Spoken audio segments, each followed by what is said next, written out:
Cette année encore, l'association Béonéré du Kanzougou fait des heureux bénéficiaires parmi les populations de la province. Dans le cadre du projet ProRemo PV financé par l'ONG Soldat Suisse depuis 2021, ce sont 80 producteurs issus de 4 sociétés coopératives qui vont bénéficier de 320 têtes de caprins et de 8 tonnes d'aliments de bétail. Un geste qui est salué à sa juste valeur par les autorités de la localité. C'est un sentiment de satisfaction de voir que les gens ont suivi les conseils et que ça a donné des résultats. Donc à voir les animaux, franchement, on sent que la conduite a été bonne et qu'en tout cas, en fin de compte, en tout cas, on arrive à rétrocéder les petits à d'autres demandeurs. En tout cas, c'est un sentiment de satisfaction que j'ai. Selon le président de la BNG, ce don est en parfaite conformité avec les objectifs du projet. Au milieu paysanat, ce qui est bon, ce qui marche, ce qui est possible de pouvoir faire, c'est l'agriculture et l'élevage.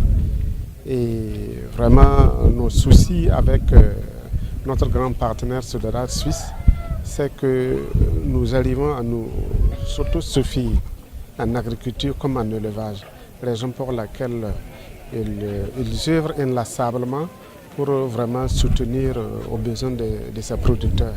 Et c'est pourquoi nous avons pris 4 coopératives cette année. Annuellement, nous prenons 4 coopératives, alors que nous offrons 80 têtes par coopérative. Et vous avez 80 têtes x 4 pour avoir 320 caprins. Si ces caprins sont un don, il est demandé aux bénéficiaires de retourner 2 caprins en parfaite santé après 2 ans d'activité. Et c'est l'ensemble de ces caprins qui serviront à doter ou à renforcer d'autres producteurs de la province comme aujourd'hui. Les bénéficiaires du jour se disent heureux de recevoir ces bêtes et exhortent les autres à en prendre soin.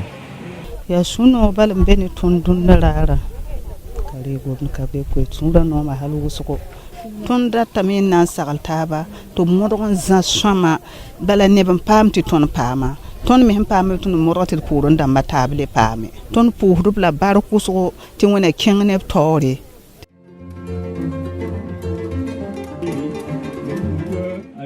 Bon, chaque femme recevra 100 kg de son et 2 boules de pierre à lécher au profit de ces animaux.